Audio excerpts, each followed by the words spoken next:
Olá pessoal, vamos para a segunda parte aqui da revisão para a prova 3, TCCs para o transtorno de pânico e agorafobia. Quais os principais aspectos do modelo cognitivo do transtorno de pânico? Então, existe um foco muito grande, uma amplificação e um medo a respeito das próprias sensações físicas, tá? Como se a pessoa tivesse um radar aumentado por qualquer alteração fisiológica e meio que catastrofizasse isso, tirando conclusões precipitadas, enfim. De uma forma geral, pessoas que têm mais crenças de vulnerabilidade pessoal, essa amplificação das sensações físicas e muito foco nas sensações físicas e catastrofização gera ataques de pânico. E os ataques de pânico, que aparentemente são imprevisíveis, fazem com que a pessoa fique com uma sensação constante de imprevisibilidade, de não ter controle sobre essa situação, que em última análise é o que faz a pessoa às vezes começar a não sair de casa, começa a ter agorafobia, começa a gerar um prejuízo e um estresse constante. Tá? Então seria essa amplificação e medo excessivo de sensações físicas junto com uma sensação de imprevisibilidade e incontrolabilidade. Quais as principais distorções cognitivas feitas por quem está prestes a ter um ataque de pânico? Catastrofizar e tirar conclusões precipitadas, né, de que, olha, o coração batendo é um sinal de que eu vou ter um ataque cardíaco, ou eu vou enlouquecer, ou algo nesse sentido. 3. Qual o papel da respiração na manutenção e no tratamento do transtorno de pânico? Eu me lembro de ter desenhado no quadro com vocês, tá, um modelinho circular em que a pessoa com pânico ela tem lá, por exemplo, um batimento cardíaco um pouco acelerado, aí ela observa isso e começa a se questionar, tipo, olha, por que eu tô com o coração acelerado?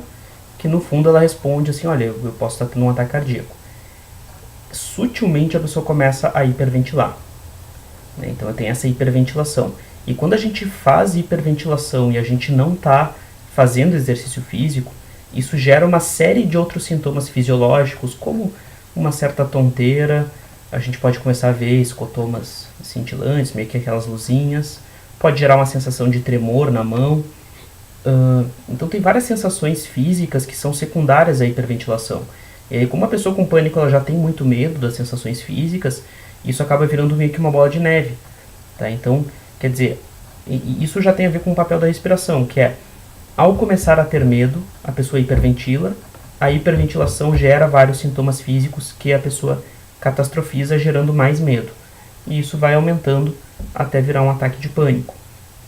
E, de certa forma, o que a gente faz no tratamento? A gente tenta ensinar para a pessoa estratégias para ela parar de hiperventilar.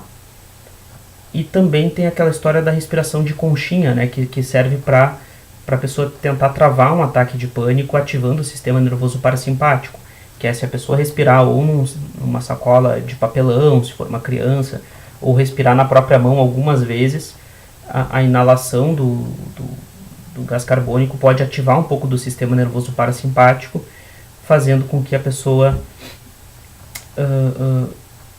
tenha menos sintomas de ansiedade. 4. Qual o papel da psicoeducação no tratamento do transtorno do pânico?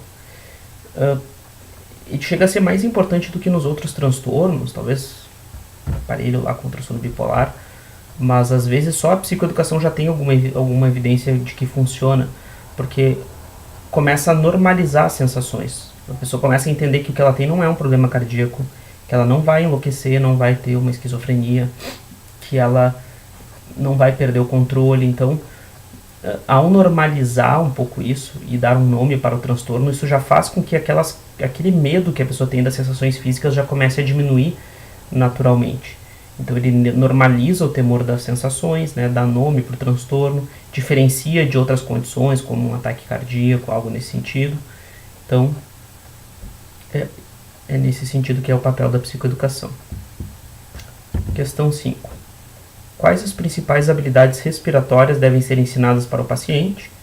Respiração de conchinha, respiração diafragmática, lenta para a pessoa parar de hiperventilar. Ao fazer exposição, que é a exposição interoceptiva, né, que é a exposição aos próprios sinais do corpo, uma das exposições que a gente vai fazer é hiperventilar. Então a gente também vai ensinar a pessoa a hiperventilar para que ela hiperventile e se dê conta que essas sensações têm a ver com a hiperventilação e que elas não são perigosas. Tá? Então, quais são as habilidades respiratórias? É isso, é respiração de conchinha, respiração diafragmática para evitar a hiperventilação e uma própria respiração para ela hiperventilar e poder fazer a exposição. Questão 6, o que é exposição interceptiva? Então é isso que eu estava explicando. Qualquer transtorno de ansiedade vai envolver um componente de exposição. No caso do transtorno do pânico, a exposição é aquilo que a pessoa teme, que no caso são as próprias sensações do corpo. Então o nome interoceptiva é isso, é se expor às reações fisiológicas do próprio corpo. Então a gente vai fazer a pessoa hiperventilar, a gente vai fazer a pessoa ficar dando voltas numa cadeira e ficar tonta, a gente pode pedir para a pessoa respirar por um canudinho, para ela ter um pouco de sensação de falta de ar. E então são várias tarefas que fazem a pessoa ter reações fisiológicas e comparar essas reações com aquilo que ela tem no pânico e questionar, né, enquanto ela, em vez de dela começar a ter o processo de catastrofizar isso, ela se dá conta de que isso não é perigoso, então conseguindo controlar aí o ataque de pânico. Habitua esse medo, né? 7. Quais as vantagens de usar a biblioterapia de apoio no tratamento para a transtorno do pânico?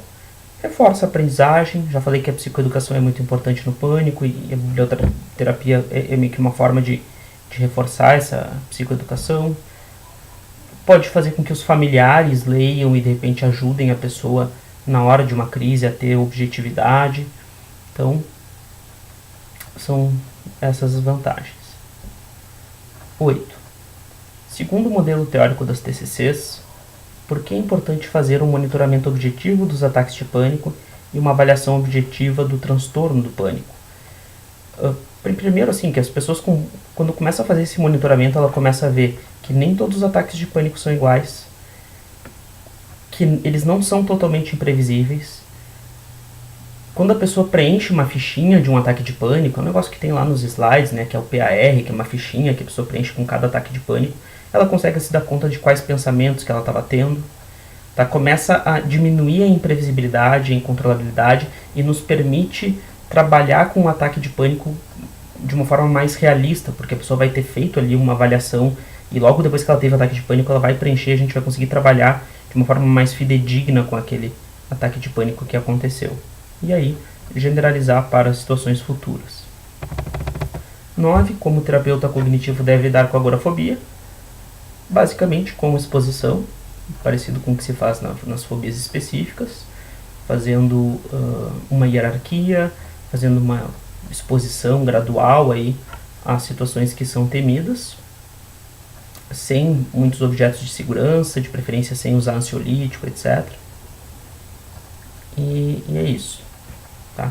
A questão 10 é uma questão do DSM, eu não respondo verdadeiro ou falso em revisão para prova. Tá? Então, procurem aí no DSM para ver qual é a resposta da questão 10.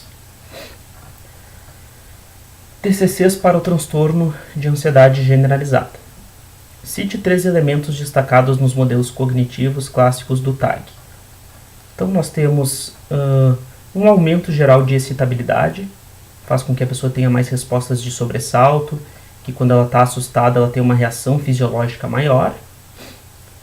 Vulnerabilidade pessoal, crenças de vulnerabilidade pessoal, de achar que é insegura, que é frágil, que não vai conseguir lidar com as situações. E os modelos clássicos, mais beckianos, também falam assim, que de uma forma geral, a pessoa com TAG é aquela pessoa que acha que a probabilidade de algo ruim acontecer é maior do que realmente é, e que a consequência é mais grave do que ela realmente é, caso aconteça. O que seria então a questão 2, né? Uma estratégia para lidar com cada um desses elementos. Excitabilidade a gente pode tentar reduzir através de relaxamentos, através de práticas meditativas, yoga, etc. Crenças de vulnerabilidade e essa questão das probabilidades, de aumentar a probabilidade e consequência das coisas ruins que acontecem, a gente pode trabalhar com reestruturação cognitiva clássica, fazendo RPD, fazendo diagrama de conceitualização e tentando reestruturar essas ideias. Questão 3. Quais os 4 elementos do modelo cognitivo proposto por Douglas para explicar o TAG? Explique cada um deles. Tá? Que esse é um modelo um pouco mais recente, mais atual, até mais estudado do que os modelos clássicos. Vai dizer que pessoas com TAG têm muita intolerância e incerteza. Eu já vou responder a 4 junto, porque a 4 é isso, a questão 4 ela fala sobre como tratar cada um desses elementos. Então, intolerância e incerteza, fazendo exposição à incerteza, fazendo a pessoa se dar conta da sua intolerância e incerteza, discutir com ela qual a possibilidade que ela tem de ter controle e certeza sobre tudo na vida, quais as consequências que ela tem se ela colocar isso como um objetivo de vida, e começar a fazer exposições, aquilo que eu falei, né, de ir para uma praia sem marcar nada, de ir no cinema sem saber o horário do cinema, e coisas nesse sentido. Crenças positivas sobre a preocupação. Então, pessoas com TAG acreditam que se preocupar é uma coisa boa, é uma característica positiva, que ajuda a evitar problemas. E a gente poderia tentar reestruturar isso cognitivamente, discutindo e tentando enfraquecer através de questionamento socrático e de discussão lógica, para ver se isso faz sentido ou não. O terceiro elemento é a orientação negativa a problemas, que significa que pessoas com TAG sabem resolver problemas, mas usam pouco os processos de resolução de problemas. Costumam adiar as resoluções. Então eu dei o exemplo lá da minha paciente que o problema que ela tinha era para onde eu vou viajar nas minhas férias. E aí ela sempre ficava adiando o problema ao invés de resolver o problema. E sempre muito em conta dessa intolerância e incerteza, buscando ter mais certeza para chegar a uma solução perfeita. E aí o que a gente vai incentivar a pessoa com TAG é reconhecer as preocupações e se ela for uma preocupação realista e resolvível, que a pessoa tente resolver o quanto antes, que ela não fique adiando a resolução de problemas, tá? Que ela mude essa orientação negativa e que ela tome decisões mesmo que ela sinta que essas decisões não estão sendo perfeitas. E o quarto elemento é a evitação, tá? Que as pessoas com TAG têm muita evitação cognitiva, evitam pensar em coisas que as preocupam, e a estratégia básica é fazer exposição imagística. Então, se ela tem muita preocupação que talvez um dia ela possa falir, a gente pode fazer tarefas de imaginação mental em que ela faliu e o que ela está fazendo para ela sentir esse medo e depois se habituar com isso. Questão 4. Cite uma estratégia para lidar com cada um, tá? Isso eu já falei, né? Questão 5. De que maneiras as práticas de mindfulness podem ajudar pessoas com TAG? Então, o TAG, tá, a característica principal do TAG é preocupações excessivas e difíceis de controlar. Treinar mindfulness, né, fazer práticas regulares em que a pessoa entre num estado de mindfulness, faz com que a pessoa deixe de ficar tão focada no futuro e com que ela consiga se relacionar de forma diferente com essa preocupação. Olhar para a preocupação ao invés de ficar preocupada e ficar totalmente imersa nessa preocupação, ela começa a olhar para a preocupação, ela começa a focar mais no momento presente e fazendo com que a pessoa com TAG tenha um ganho em qualidade de vida. Questão 6.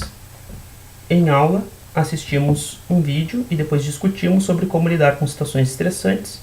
O que você sugeriria para um paciente em momentos de estresse, por exemplo, época de provas da faculdade? Não vou me aprofundar nessa questão, vocês têm um vídeo lá se vocês quiserem retomar essa questão.